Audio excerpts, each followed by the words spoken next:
મારું નામ કિરણભાઈ દેસાઈ છે, માલધારી સેલ પ્રદેશ પ્રમુખ આમ આદમી પાર્ટી।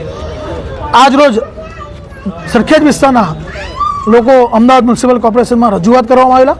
તેમની મુખ્યત્વે રજૂઆત એ હતી કે સરખેજમાં મલકાણી તળાવ છે, ત્યાં 40 વર્ષથી આ લોકો રહે છે, ગરીબ પરિવારના લોકો છે, અને અમદાવાદ મ્યુનિસિપલ કોર્પોરેશનના અધિકારીઓ રાતોરાત આવીને તેમને ધમકાવીને એવું કહેવામાં આવ્યું કે તમારા મકાનો અમે તોડી દઈશું। કોઈ પણ લેખિત બાંહેધરી આપવામાં આવી નથી। એટલે આમ આદમી પાર્ટીની ટીમ સમગ્ર અમારા હિમાંશુભાઈ ઠક્કર હોય, કરણભાઈ બારોટ હોય, જ્યોતિષભાઈ હોય, યાકીબભાઈ હોય, વિષ્ણુભાઈ ઠાકોર, સરખેજ તમામ લોકો અમે બધા અહીંયા આવીને અહીંયા અધિકારીઓને રજૂઆત કરી છે। માનનીય કમિશનર સાહેબ પણ હાજર નહોતા, પણ તેમના પીએ સાથે રજૂઆત કરીને અમે એવું કીધું છે આ લોકોને વૈકલ્પિક વ્યવસ્થા કરી આપવામાં આવે।